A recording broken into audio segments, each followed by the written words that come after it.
Previously on Doctor Who Review. But here are the two questions you need to ask yourself. What is Bad Wolf and who are the main villains? Alright everyone, the moment you have been waiting for. Today on Doctor Who Review, we say goodbye to Christopher Eccleston as the Ninth Doctor. Cue the titles.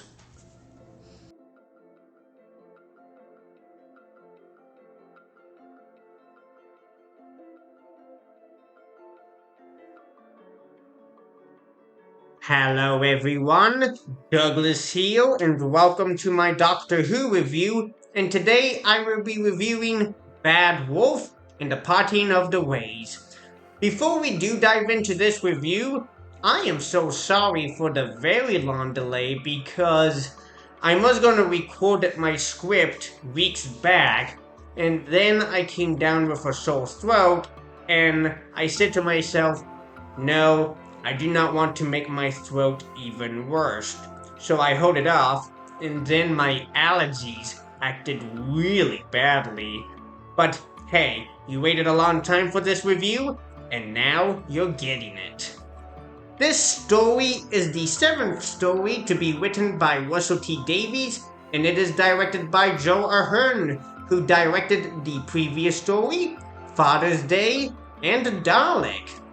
This story is the last one for Christopher Eccleston as the Ninth Doctor. When I first watched this story as a kid, I did not know Christopher Eccleston was leaving the show after one series, and I remember I looked online and I saw a video of the Ninth Doctor regenerating, and I was surprised to see that. This story is also the last for John Barrowman as Captain Jack Harkness. I remember when I first watched this story as a kid, I was really impressed. In part 1, called Bad Wolf, our cold open scene begins with a recap of the long game. And when you look back at series 1, The End of the World had a recap, Aliens of London had a recap, and Boomtown had a recap. 100 years later, we see the Ninth Doctor in a closet, and we are introduced to Linda, played by Joy Joyner, and people in Britain would remember her from EastEnders. We find out that the Doctor is in the Big Brother house. One of the funniest lines I like when we hear this: "You are live on channel 44,000. Please do not swear." And the Doctor says, "You have got to be kidding me." Our opening scene begins, and we see Rose, played by Billie Piper, and we are introduced to Roderick, played by Patterson Joseph, and they are on the weakest link. And I love Rose's line when she says, "the android." And that is funny because it was named after Anne Robinson. So what's next? The Jane Lynch droid? We see Captain Jack, and he is on Not What to Wear. We see the androids use the defabricator, and we see Jack is naked. And I love Jack's line when he says, "Am I naked in front of millions of viewers?" And the android replies saying, "Absolutely." And Jack says, "Ladies, your viewing figures just went up." We see the Doctor is trying to get out of his show. We see the Doctor starts to remember, and he was in the TARDIS, and then there was a light. We find out from the Doctor that this isn't a game, there is something else going on. I like the Doctor's line when he says, "Well, here's the latest update from the Big Brother. Getting out. I'm gonna find my friends, and then I'm gonna find you." We do see that there are some people controlling the game shows. This is the first time Torchwood is first mentioned, but more on that later till the next season. We see that the androids have a chainsaw, and it looks like Jack might get killed. We see Furch is voted off, and we find out from Roderick that Furch was disintegrated, so she is dead. And this is a bit like the 6th Doctor story, Vengeance on Varos, because in that story, everyone was trying to survive. We see Broth goes crazy, and he is also killed. We see Crosby is nominated to leave, and she is also killed. We are introduced to the controller, played by Martha Coop, and she looks freaky seeing her wired up. We find out from Linda that there are 60 Big Brother houses all running at once. We see Jack is not finding the right clothes, and it's time for the face-off. And what do they mean by face-off? They mean they are taking your face off. I love Jack's line when he says, "Hold on, ladies. I don't want to have to shoot either one of you." And we see one of the androids say, "But you're unarmed. You're naked." And we see Jack pulls out a gun, and the android says, "But that's a complex laser deluxe. Where were you hiding that?" And Jack says, "You really don't want to know." And he destroys the androids. We find out that Roderick wants to keep Rose on and go up against her in the final rounds. And that sounds like an arrogant jerk. We find out from Roderick that the corporation is called Bad Wolf. We find out the doctor is getting evicted. We find out the disintegration beam is not working.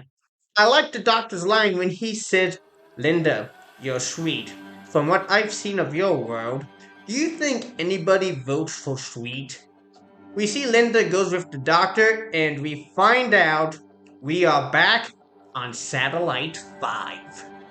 We find out the year is 2100. We see Linda wants to travel with the doctor, and oh boy, wait until Rose hears this. We see the doctor and Linda go to the observation deck, and we find out from the doctor, history's gone wrong.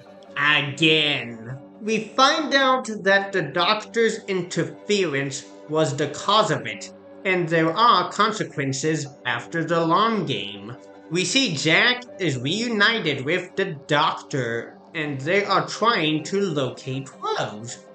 We see the doctor, Jack, and Linda are rushing up to floor 407.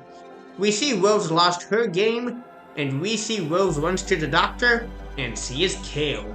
I like Jack's line when he says, "You killed her! You stupid freaking game show killed her!" We see the doctor, Jack, and Linda are in the cell, and they escape and make their way to floor 500. We see the doctor, Jack, and Linda arrive at floor 500.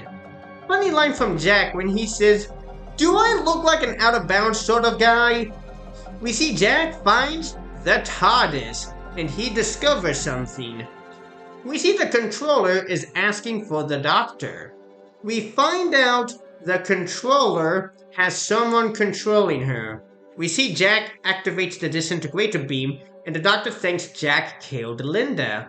But she comes back, and we find out it's a transmat beam, and it means Rose is still alive. We see Rose is still alive, and who is she greeted by? A Dalek. I love this shot because that shot from the Dalek's point of view was a homage to the Dalek's debut story. We see the controller is giving the doctor coordinates, and she is transmatted and then killed by a Dalek. We see the doctor types in the coordinates, and he is shocked to see what the ship is. And we find out that there is a fleet of Daleks, and there is 500,000 of Daleks. We find out the Daleks have been found. We see the Daleks want to talk to the doctor, and we find out their plan is almost complete. We see the Dalek is telling the doctor that he will obey, or Rose will be exterminated. And what does the doctor say? No. This scene is one of the best iconic scenes in this story. We see the Dalek says, "Explain yourself?" I said no. "What is the meaning of this negative?" It means no. "But she will be destroyed." And we see the doctor says, "No, because this is what I'm going to do. I'm going to rescue her. I'm going to save Rose Tyler from the middle of the Dalek fleet, And then I'm gonna save the Earth. And then, just to finish off, I'm gonna wipe every last stinking Dalek out of the sky. And we see the Dalek says, but you have no weapons, no defenses, no plan.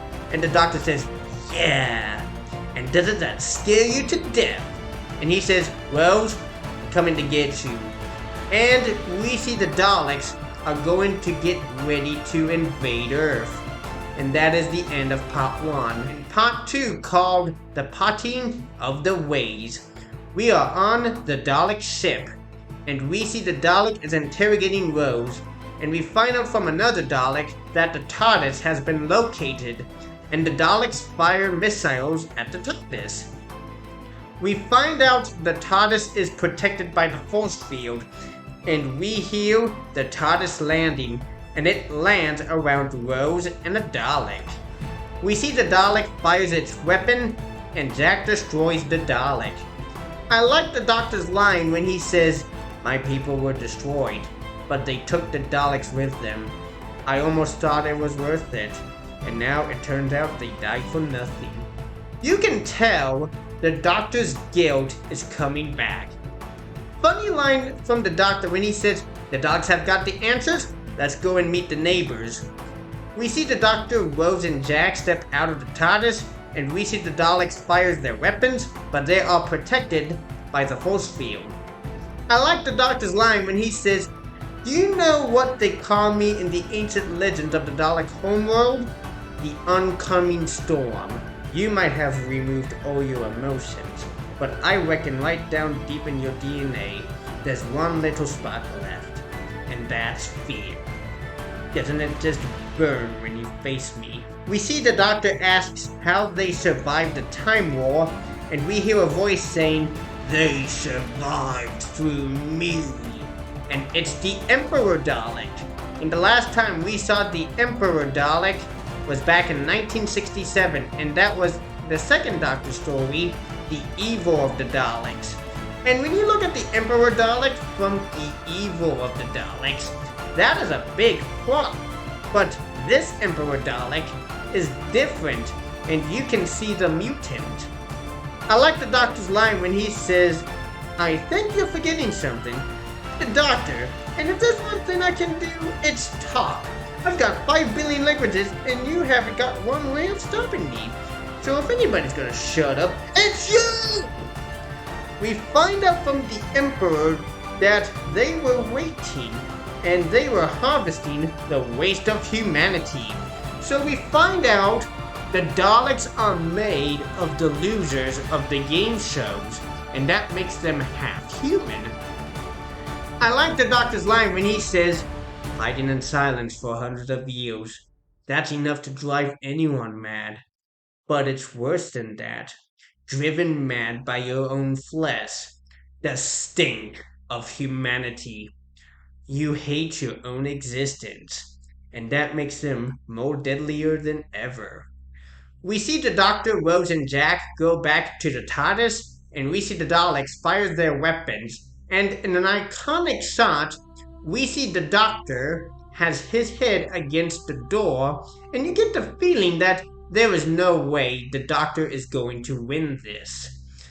We see the TARDIS lands back on Satellite 5. We find out the Dalek fleet is moving. We find out from the Doctor that he is going to make a Delta Wave.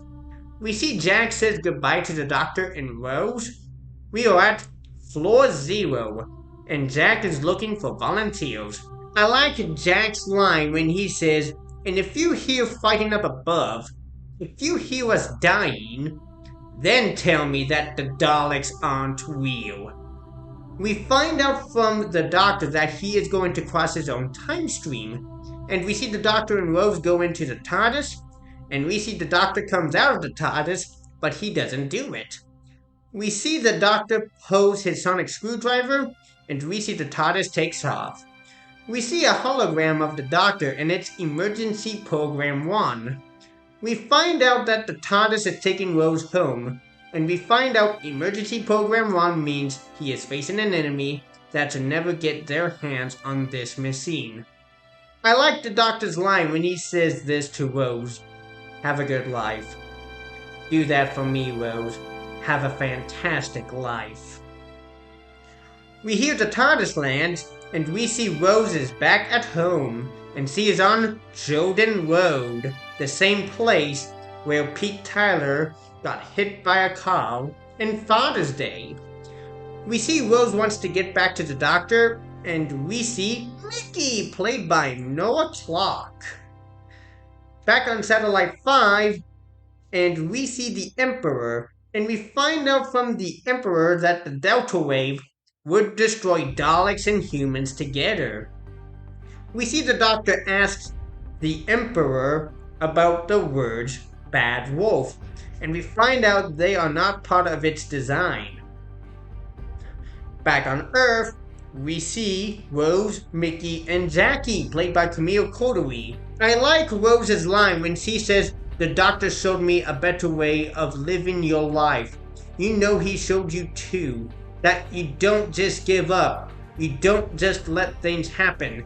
You make a stand. You say no. You have the guts to do what's right when everyone else just runs away." And she laid the blueprint for Series 1. Back on Satellite 5, the Dalek fleet arrives. One of the scenes I liked is when we see the Daleks are flying out of their ship. Back on Earth, we see Rose and Mickey are talking. We see Rose notices the words Bad Wolf, and we find out Bad Wolf is a message, a link between Rose and the Doctor. Back on Satellite 5, everyone gets ready to fight the Daleks, and they are inside of Satellite 5 on floor 494. Back on Earth, Rose and Mickey are inside the TARDIS. We see Rose is telling Mickey about the heart of the TARDIS in Boomtown. Back on Satellite 5, we find out the Daleks have overridden the defense system. We see the people are firing their weapons, and we see the iconic shot of the bullets going through the Daleks, and they are killed. Back on Earth, we see Mickey is in his car, and we see them trying to open the heart of the TARDIS, but it fails. Back on Satellite 5, the Daleks have made it to floor 495, and we see the Daleks are greeted by the android, and it destroys the Dalek. And we see another Dalek, and it destroys the android.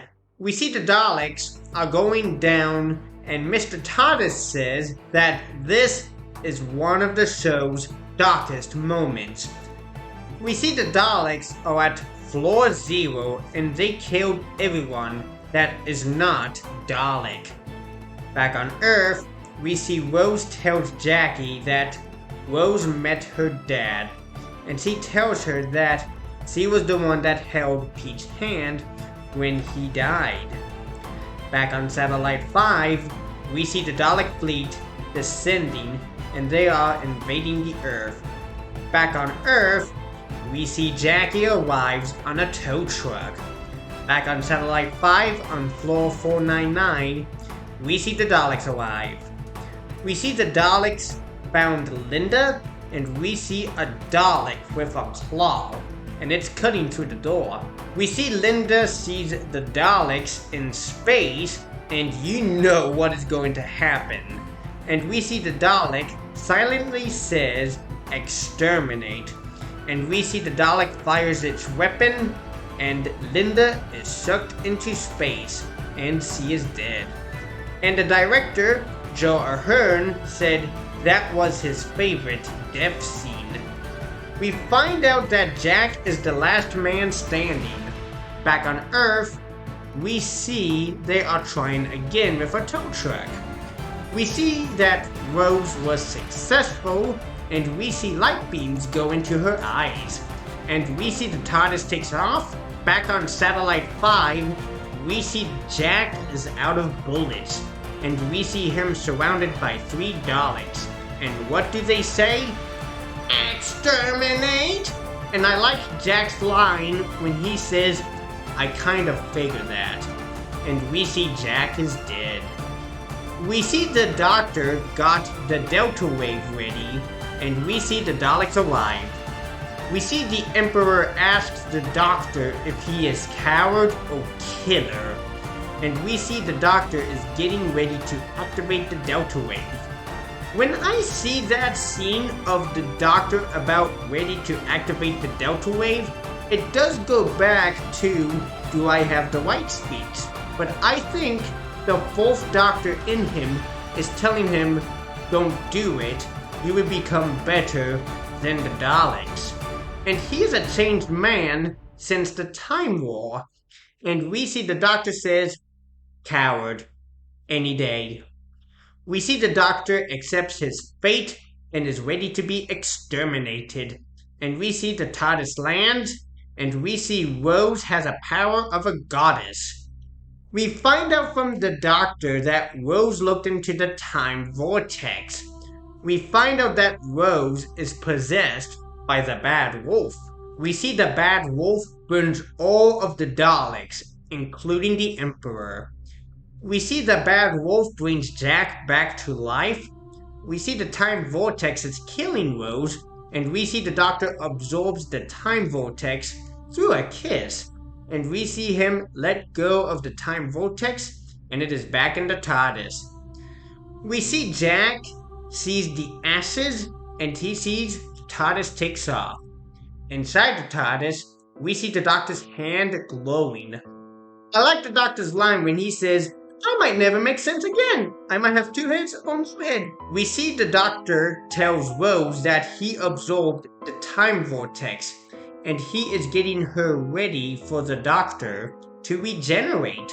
I like the Ninth Doctor's last line when he says, before I go, I just want to tell you, you were fantastic. Absolutely fantastic. And you know what? So was I. And we see him smile to Rose, and we see the Ninth Doctor regenerate. And I love this regeneration when we see the regeneration energy coming out, and we see him regenerate into the 10th Doctor, played by David Tennant. And his first words are, hello, okay, new teeth, that's weird. So where was I? Oh, that's right, Barcelona. And that is the end of the story. I will say, this is an epic classic, and it does show that it is different from the classic series of Doctor Who. If you remember my Bad Wolf counter, I counted 10, including the other 5 in this story, and I did miss one in the long game, so oops. I will admit, I do like Linda, played by Joy Joyner, and Jack from Jack the Film Fanatic said she is such a sweet character, and I agree with that. I also like Mickey and Jackie in this story, and they do support Rose in this story. Christopher Eccleston gives a great performance, including Billie Piper and John Barrowman. The script by Russell T Davies is epic, and he pulled all the stops in this story. The music by Maury Gold is amazing, and the direction by Joe Ahearne is great. And I will give Bad Wolf and the Parting of the Ways a 10 out of 10. So, that is my review of Bad Wolf and the Parting of the Ways, and we are done with Series 1. I will admit, when I first watched Series 1 of Doctor Who again for the first time in years, I felt like an 8-year-old again when I first watched this series, and I was in the 2nd grade when I watched Christopher Eccleston as the 9th Doctor. I will admit, even though Christopher Eccleston lasted one series, I think the reason why he left because he had a beef with the higher-ups with the BBC, and I remember when I was in high school, I found out he had depression, and I think that is why he left. But Christopher Eccleston did come back as the 9th Doctor in Big Finish Audios, and I wish he could come back as the 9th Doctor on TV. Series 1 of Doctor Who is a great series, and there are 6 stories. I scored a 10 out of 10. I will wrap this up, and I will say thank you, Christopher Eccleston, for playing the Ninth Doctor in the one and only series of Doctor Who, and you were my first Doctor in the new series. And I do hope you come back to TV as the Ninth Doctor. Don't forget to like, share, and subscribe to this channel, and I will see you next time, where I will be reviewing a Doctor Who minisode called Born Again.